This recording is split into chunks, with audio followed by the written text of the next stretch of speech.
Dr. Graham Hill is a criminologist and former senior investigating officer with the Surrey Police. During his career, Graham worked to solve some of the UK's most high-profile and infamous crimes, including the murder of Millie Dowler and the London Night Stalker Delroy Grant. Someone has to be in charge. Someone has to bring the investigation towards its ultimate conclusion. Graham, who specialises in child abduction and murder, assisted the Portuguese police in the investigation into the disappearance of Madeleine McCann. In this series, he's using his own insider knowledge and expertise to unpack the investigation from the inside out. The public only ever sees the tip of the iceberg. I want to tell the full story and reveal how detectives brought a series of elusive killers to justice. This is Murder Detective.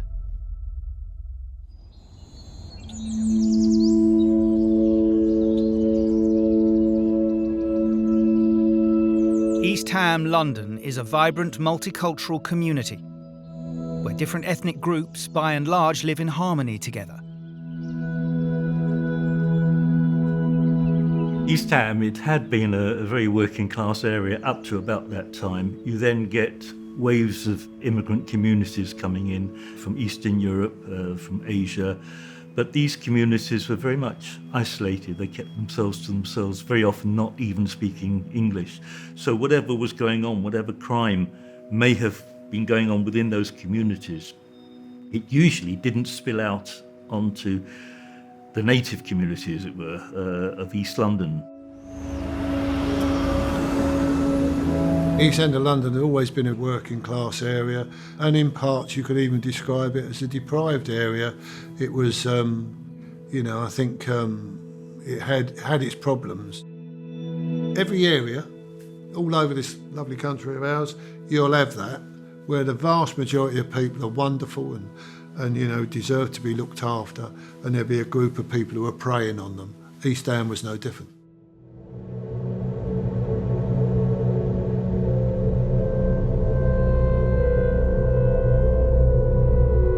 But in early 2004, tensions in the area exploded into terrifying violence.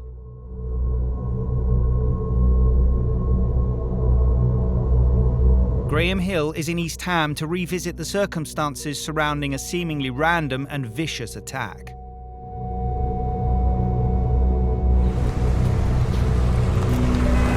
On the night of the 12th of January that year, police received a call about a young man being viciously attacked on Higham Road.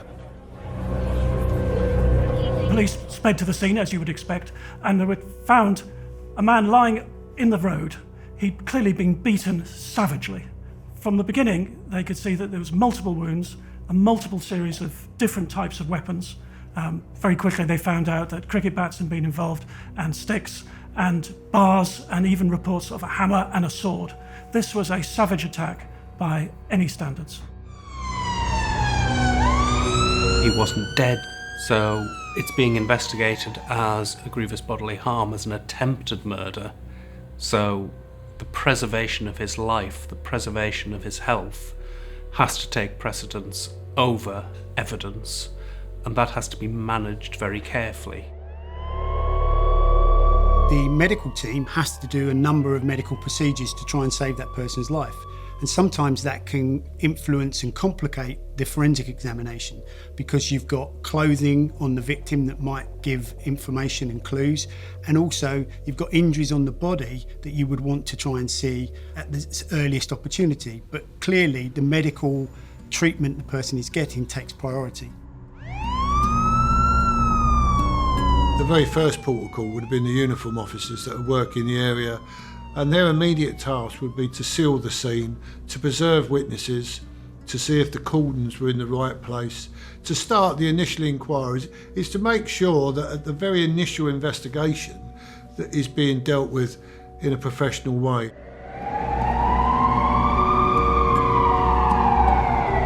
There were people taking other people aside, quiet words here and there. There was intimidation going on, which is the hallmark of a gang involvement in this shocking attack. The situation was quite difficult at the beginning because there was lots of bystanders, and what became very clear is that there was a bit of a whispering campaign going on in the crowd. While the investigation team started to gather evidence, the victim, Maheshwaran Kanashan, or Mahesh, was fighting for his life. Because of the severe injury, his head was broken in 6 places, and there's a brain swell, and the doctors in the hospital tried to do whatever they can to keep him alive. While his heart was beating, and while his lungs were providing his body with oxygen, the damage to his brain meant that he was essentially brain dead. 3 days after the vicious attack, Maheshwaran Kanashan was pronounced dead. The case for grievous bodily harm became one of murder. The minute that Mahesh dies, the Metropolitan Police deem the incident a Category A murder. A Category A murder is where the offender is unknown and there is a considerable community impact as a result of the murder. I'm on my way to see former Detective Chief Inspector Clive Driscoll. As an SIO, Clive has been involved in some of Britain's most high-profile murder investigations.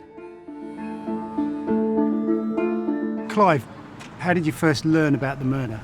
I learned about the murder when I got a phone call. I was at home from Mr. Briggs, who was my chief superintendent. My team actually you did historical murders, that's what we were doing. And he suddenly announced that because of the high level of murders they'd had in this area, that we were going to help out the murder team. First, the investigation team needed to learn more about Maheshwaran Kanashan, a Sri Lankan emigrant who was living in the UK. He was a poor fisherman with a poor family, a very basic standard of living. But his village was within an area that was controlled by the Tamil Tigers, which was a separatist Tamil organisation which was fighting a 20 or 30-year civil war with the Sri Lankan authorities. This was a dangerous situation for him and his family. And he was offered the opportunity to come to this country illegally, to start a new life when he could send money back to his impoverished family. This seemed, on the face of it, a good idea. He paid money to an organised gang who brought him to the UK, promised him a better life, promised him that he'd get work, when in fact what he found himself was in debt bondage to the gang. He was working every day of the week for about £1 a day. They're paid such low money that they can never ever afford to pay off their debt. The debt accumulates on its interest, compound interest, so it's a never-ending nightmare for these people. Detectives retraced Maheshwaran's steps in the hours before the attack. Maheshwaran went to this restaurant called Priya Restaurant, which is on the High Street North in East Ham. And they met his friends, and they all probably had dinner and, chatting with each other and having a good time. They left the restaurant just before midnight to walk home. The three of them walked down Higham Road, and then one of the friends went down a side road, and Mahesh and his friend continued down Higham Road. They were both attacked by a number of men. His friend ran away, and Mahesh was caught and beaten by the men in the street. There were 3 cars involved. I think probably 4 or 5 of them in each cars who were waiting for the victim. The severity of the attack is what really shocked the community, because it's, several people attacking one man with bats and sticks. It was a new level of vicious violence that had erupted on the streets of East London, something that we hadn't reported before, that we hadn't known about until then. How quickly did it become apparent to you that this was going to be quite a complex investigation? almost immediately, really, because when we were talking, first of all, I don't speak Tamil, and so that was going to be a challenge. Secondly, you had witnesses that probably wouldn't normally wish to speak to police because they could have been here illegally themselves. And I assume there was a lot of consideration about the community impact of the investigation. Yeah, there was. Seeing somebody butchered on the streets, it does have a massive impact on the community. It undermines their safety. And indeed, there had been quite a few incidents of gang-related attacks involving people that had come from Sri Lanka. So it just heightened the anxiety that people had in the area. In East Ham, the community was shocked by the fact that the attack on Mahesh appeared to be random. For Clive Driscoll and his homicide team, it was clear that this was a complex case, and most importantly, the attackers were still at large.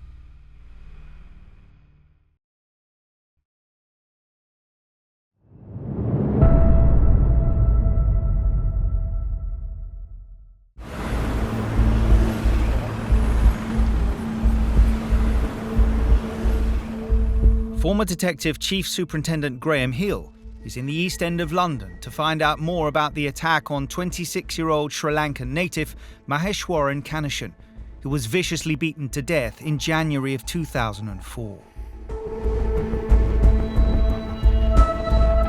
Graham has been granted insider access to this case via the senior investigating officer, retired DCI Clive Driscoll. Clive was assigned to the case the day after the attack and made his way directly to the crime scene. Now that must have been quite difficult, picking up the pieces of someone else's investigation, trying to understand how they dealt with the scene on the night and trying to understand what was done. It caused many problems because, one, you're chasing people, aren't you? You're trying to find people, what notes they made. You want to make sure that you've got all the notes. And yourself, police officers, can be sometimes not evasive for the wrong reason, but they're busy and they're somewhere else. So we actually adopted the attitude as if it had just happened. We started widening our cordons and started searching in different areas, searching for CCTV and the escape route that the suspects used, whilst trying to gather what they'd done on the night. Clive needed assistance and was fortunate enough to enlist the help of a detective who knew local Tamil customs and language. A key member of Clive Driscoll's team was a Sri Lankan himself. He was a detective sergeant, his name was Rama, and he was absolutely crucial in getting on side locals in Sri Lanka and helping with persuading the Sri Lankan authorities to make the effort to find these two men. Clive got in touch with me and asked me to help in this investigation because I am a Tamil speaker. I know the community, and I got involved a few weeks later during the investigation. I was born in Battersea. What would I know about Sri Lanka? What would I really know about the Tamil Tigers? So I needed what would I know about the culture, Senghalese, the Tamil, the difficulties? I wouldn't know any of that. So I wanted someone who could tell me that. So I went looking for Rama, and by crikey, how lucky was I? He was truly outstanding. We did what's called an anniversary visit the following week, when we almost set up what was happening again so that we, the police, could see, but also anybody would jolt memories of, well, actually, I remember that. I do remember these people walking down. So it's really to relive it and making sure that you're getting every bit of information you can and not missing anything, really. The anniversary visit revealed some vital information about 3 vehicles that had been used in the crime. There was a blue Ford and a gold Mercedes, and then there is a light color Mercedes as well. The people who live across the street, some of them took the details of the Mercedes, mainly the gold one, and they pass it on to the police. Detectives were able to corroborate the witness descriptions using CCTV from the surrounding area. We knew that was the route that they took. because we were lucky enough with CCTV and phone records and everything, which allowed us to pinpoint where the vehicles were going. So you're looking really along that route, and it is about, so sometimes it's simple as that side, look that side, Yeah. where could they have thrown the weapons? And we did find weapons up here. So you're looking as hard as you can, give yourself the best possible chance. One key piece of evidence recovered on the night of the murder showed the true ferocity of the attack. The cricket bat used to attack the victim broke in 4 pieces and fell on the ground. So they recovered the cricket bat and some forensics came out from the cricket bat. The cricket bat revealed a bloody fingerprint, but the identity of the assailant remained unknown. As the SIO, Clive is required to record and document the key decisions he makes during the course of an investigation. This is known as policy. I have a phrase that says if it wasn't written down, it wasn't done. And policy, we know, is really important. And I think it's very important, because you are absolutely right. That's the law. You've just quoted the law. If it ain't written down, it ain't happened, does it? And so I think don't give them the opportunity of saying, well, you say that now, didn't you? That's what you're saying now, but you didn't say that back. No, I did actually. There you go. Hindsight's an exact science, isn't it? Yeah, They start criticising you 18 months after you made the decision. And that policy is your safety net, isn't it? Yeah. And that's come out of that. That has come out of where we haven't had a safety net, and where go back in time, where that's what I did. That's what I thought. That's how I did it. The police were aware of issues with Sri Lankan Tamil gangs who were operating in East Ham at the time. Well, in the early 2000s, there were an increasing issue with Tamil Tiger-orientated gangs in this country, not just in the East End, not even just in London, which just showed the power and the capacity to intimidate and create fear. They were all from the Tamil part of Sri Lanka, and they'd almost brought the tribal attitude towards different parts with them. And it is all about organised crime. I mean, it's about, this is our area, so all of the crime that goes on that area is ours. And they were incredibly violent and incredibly ruthless. Police discovered it was the same Tamil Tiger gang who had brought Mahesh to so-called safety from the Sri Lankan war zone. The gangs were very secretive and they kept themselves to themselves. So there was this isolation, and the gangs fed on that isolation. You can't go out to the indigenous community because they're not your people. We are your people. You stick with us. And that's how it begins. But then that evolves into, if people who don't necessarily go along with it, intimidation and then threats. And those protection teams then become the street gangs that try to hold the communities in place. You try and cross them at your peril. We did quite a lot of inquiries around the agency that he worked for, how he got here. It certainly gave us an insight of why this may have happened, but it also gave us an insight on the suspects and how the suspects were joined to him, how the suspects formed part of his life just prior to him being murdered. As detectives interviewed family and friends and associates of Mahesh, it became apparent that he was attempting to clear his debt to the gang in order to free himself. Mahesh was working 7 days a week for very little money, and he knew someone that worked at a local petrol station, and that person offered him a job. He took the job for considerable more money, but unfortunately what that did is upset the people that bought into the UK, and they saw it as an insult, and they saw it as something that they needed to correct very quickly. They weren't just going to say, oh, well, these things happen and walk away. They are going to exact a bloody revenge, not only against Mahesh, but also to show the other slaves that they can't break away. They could not let this lie. They had to take action, and they were prepared to kill. Nobody could penetrate their community, not the media, not us, we couldn't penetrate it, and also not the police, because immediately after the attack in 2004, it was difficult to find witnesses. Nobody would talk. The Great Wall of Silence, which led to a long and protracted police investigation. Now, there's an interesting development when you were interviewing one of the witnesses that sort of gives a good indication of the type and the level of intimidation that some of these witnesses were experiencing. Absolutely. Crack on the anniversary visit when we were talking to a witness who was there at the time, is with Mahesh. His phone rang and somebody had obviously tipped him off saying that this witness was speaking to the police, and he made threats. And not only in this country, they had family members in Sri Lanka, so who could be threatened, and that could be a way of getting at them. So yeah, we had to make sure that we were very focused on the victims and what their needs were to allow them to come forward and do their valuable part in the criminal justice system. The great success of Clive Driscoll's police inquiry was that he broke the wall of silence early on.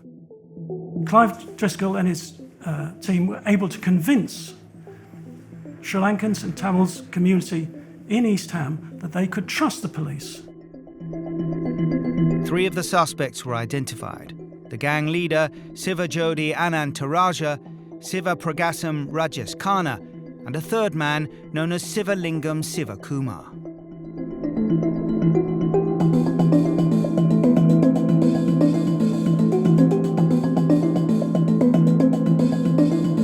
There was always the worry that they would flee to Sri Lanka once we realised the type of, incident we were dealing with. So it was trying to ascertain where they were, and so we were really trying to speed up, almost with the fear that they were fleeing from us.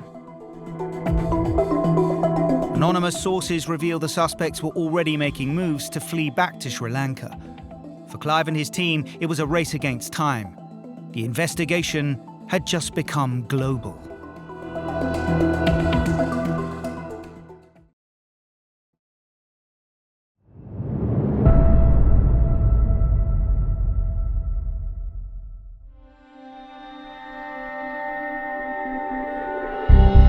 Graham Hill is in the East End of London with Clive Driscoll, the SIO who investigated the murder of 26-year-old Maheshwaran Kanashan in January 2004. Members of a notorious Sri Lankan organisation, the Tamil Tigers, had been connected to the murder, but sources revealed they were trying to flee the UK. A getaway car registered to one of the suspects had been identified at the scene of Mahesh's killing.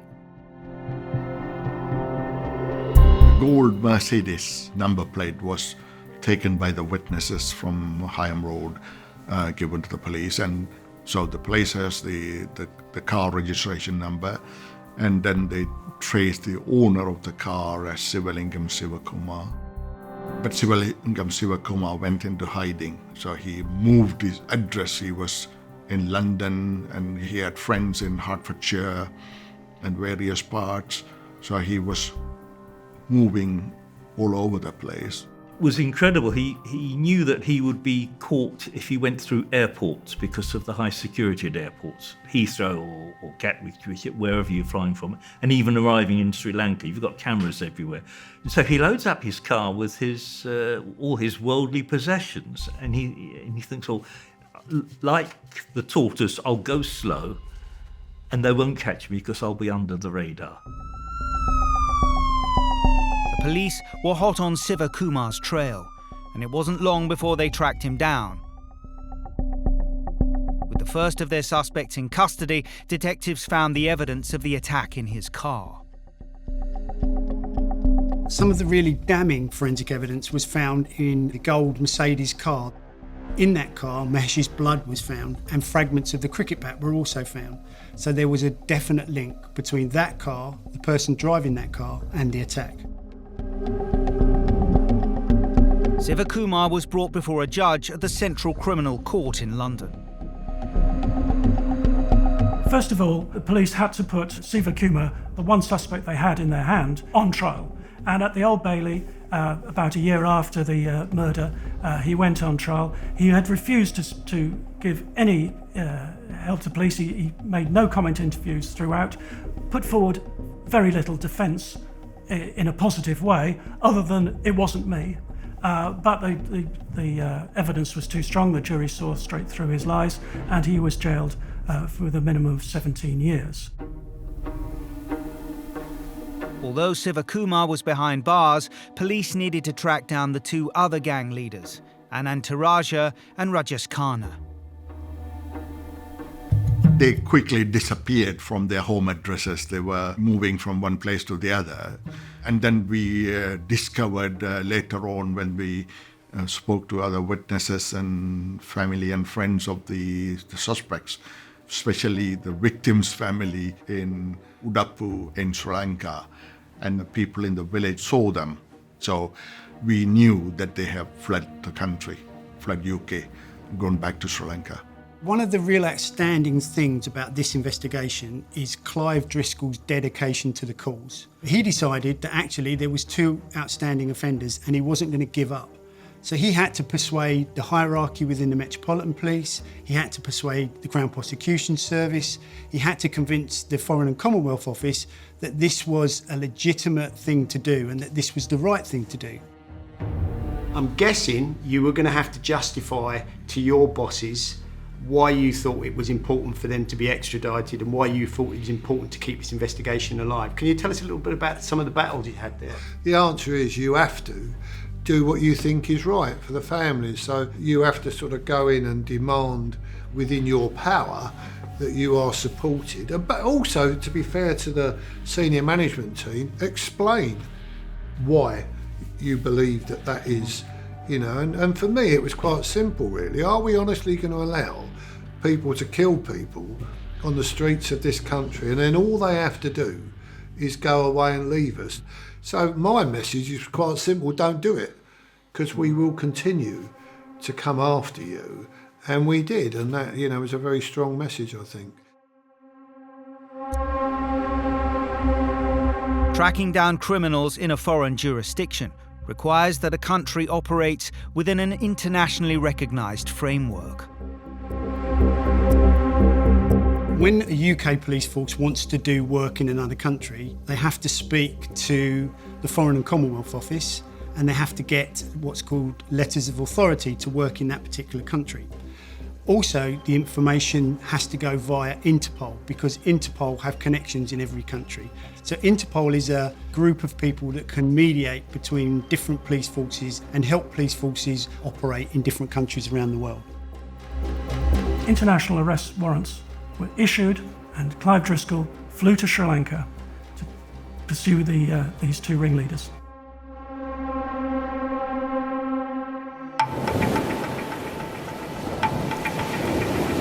Not only was there an ongoing civil war in Sri Lanka, the country was also in turmoil after a tsunami hit its shores in December 2004.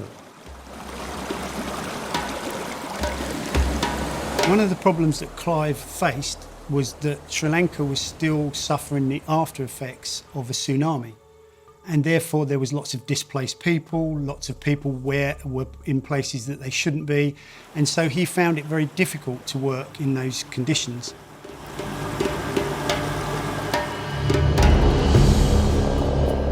Clive and Rama flew to Colombo, the capital of Sri Lanka, and drove 65 miles north to the village of Udaipur, where they met Maheshwaran's family. We had about a 2-hour drive, and then we go into this village, which is just on the seafront. And, you know, it is a poor village. And I was shown to a house which didn't have electricity. And you had mum living there, the two brothers living there. The family informed the detectives that the two suspects had been seen hiding out near the village.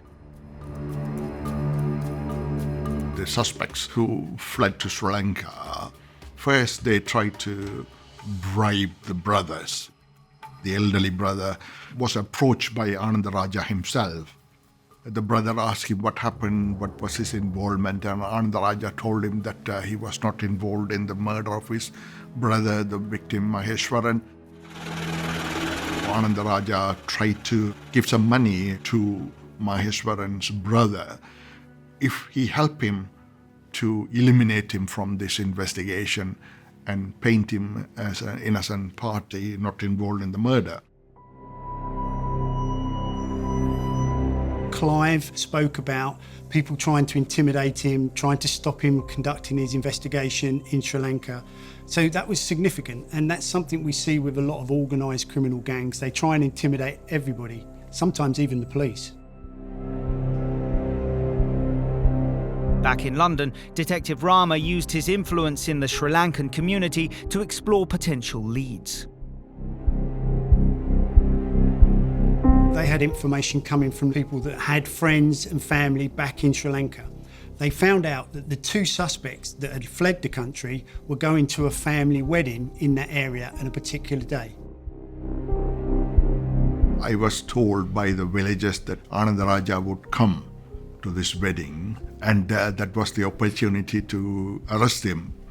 And then I informed the Sri Lankan police this information, and then Sri Lankan police went to the location, and they were waiting, but Anandaraja didn't show up. Probably Anandaraja knew that he will be arrested if he show up. Both suspects were still at large, and the gang leaders were aware the police were trying to arrest them. Clive and his team were at an impasse.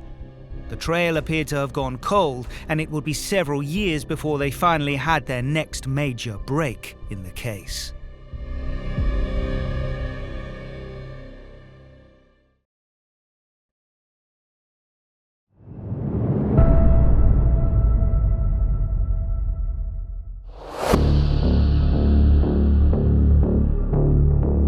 Detective Chief Superintendent Graham Hill is revisiting the case of the murder of 26-year-old Sri Lankan native Maheshwaran Kanashan. He's been learning about the investigation from the man who led it, retired DCI Clive Driscoll.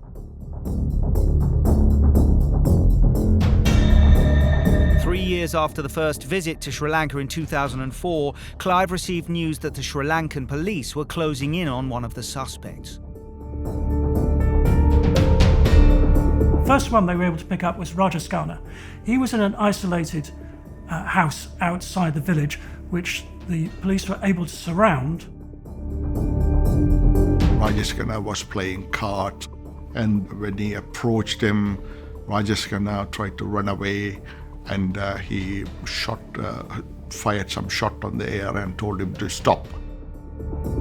Fortunately, the police were able to outnumber him, and they were able to arrest this key lieutenant and absolute key suspect in the murder.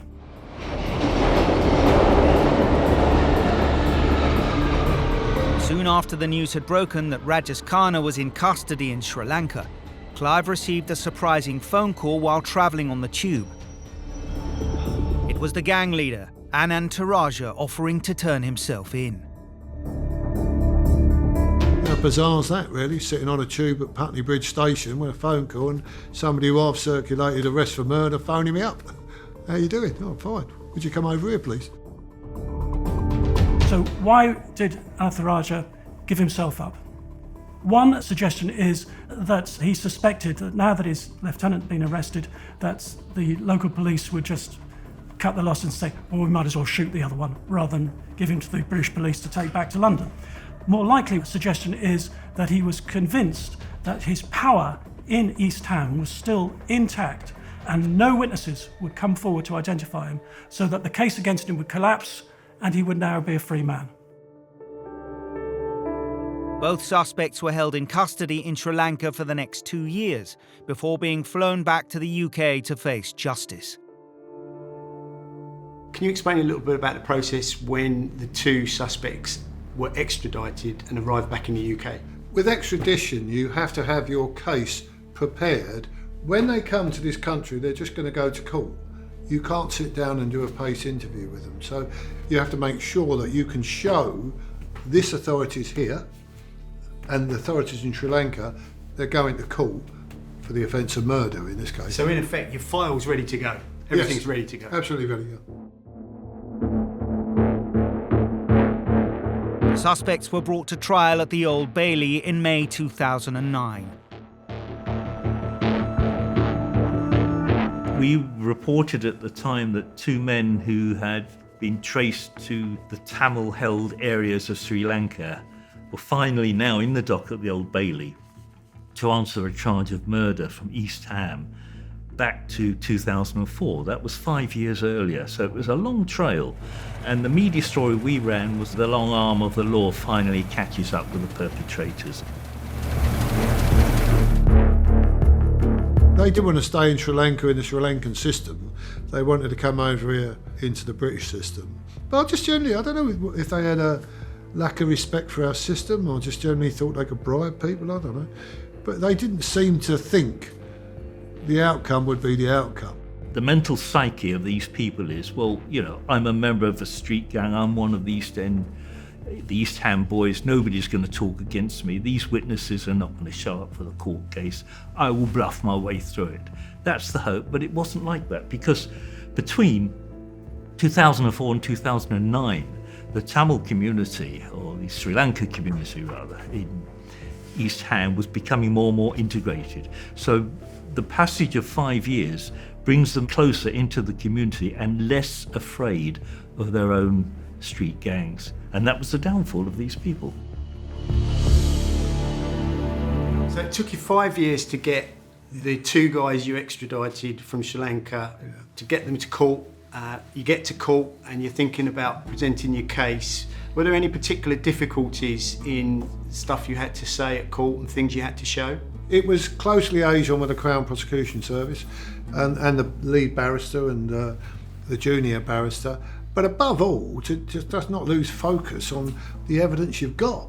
You know, make sure that you're explaining, well, hang on, we've got this. Yeah, because no one knows more about the job than the SIO. Yeah, absolutely. And so right. when the SIO sits down with the lead barrister, you're almost sort of schooling them on the key points and let them present it in their way, aren't you? And you would know, barristers sometimes, Friday night, don't they, they pick up a brief, undo that bow they've got on it and read it, and usually they present it very well. But I do believe you have an onus, you have a responsibility to say, hang on, we've got this and we've got this, and this is, you know, what we've done. Well, there's leave the ebb that and to flow. them. There's the ebb and flow with all trials, isn't it? You have good days, you have bad days, but ultimately it's about the decision at the end. Dot the I's, cross the T's is what I used to say. Make sure you have the answers for the obvious questions that they're going to ask you, that you can prove your case.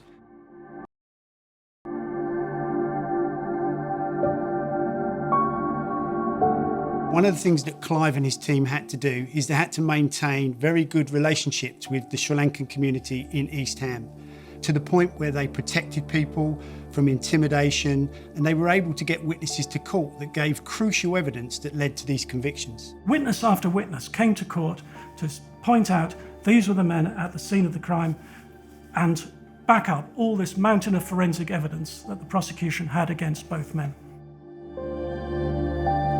What the pathologist presents in this case is the record of how many separate injuries this person has. The pathologists point out that there were injuries consistent with a hammer, consistent with a cricket bat, but then the evidence from the forensic science will come in to say whose DNA was on that implement, on that weapon, whose blood is on that weapon. And those 2 pieces of evidence together allow the jury to decide that that weapon caused that injury and that person used it. The jury concluded that, beyond a reasonable doubt, these individuals caused those injuries and caused Mahesh's death and were held responsible for it. Sentences was quite harsh. They both get life. One gets life with a recommendation of 24 years minimum, so he's obviously still behind bars. The other one gets 14 years, so he's probably due out shortly. These were harsh sentences, but they were designed basically to send a message that, you know, you commit murder, you may flee, you may go abroad, but we'll pursue you. We're not going to let you go. And when we do bring you back, you will be tried before a court of law and you will get the penalty you deserve. We cannot do what their family really want. They want their loved one back. Let's do the next best thing. Let's do the next best thing. Let's do the best job we can do for them. Their son had gone to Britain to make a life for himself, and suddenly he gets murdered. They needed justice, and they get it when all three of his killers end up behind bars. It won't bring him back, but it does draw a line under it for them. They can now grieve. They have their son buried back home in Sri Lanka. They can visit the grave knowing that the men who put him there have been dealt their justice.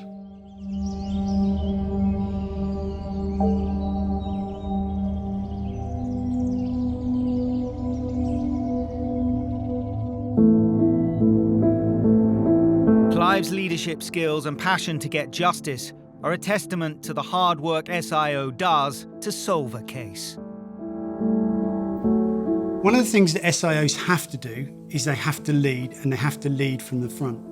And in this particular investigation, Clive had to have lots of different strategies running. He had lots of staff working on this murder, and he had to keep them motivated over a long period of time. What he also had to do was use a lot of different techniques to problem solve. And he did that very, very successfully. The role of the SIO is lead investigator, but also it's chief motivator. When you're running an investigation that lasts 5 years, how did you keep the team motivated and on track? I believe it's about being respectful to your team while still staying a little way back, because somebody has to be the chief inspector, don't they? But above all, just making sure that everyone knows it's a team. Best advice I was ever given was by a superintendent who said, Clive, you won't change the world, make sure your part of the world is as good as it can be. Be good at what you do when you do it. Yeah, just do what you do, that's a cracking phrase actually, to the best of your ability. I was very proud of the team and the hard work they put in for the arrests of these suspects. All the detectives and the senior management and on the whole as a police, we worked very hard to get justice for the family. I think one of the important things about this particular case is it sends a really powerful message. And that message is that if you come to the UK and you commit murder, no matter where you go, the police will hunt you down, they will find you, they will extradite you back to the UK, and if the evidence is there, you will stand trial and you will be convicted of that murder.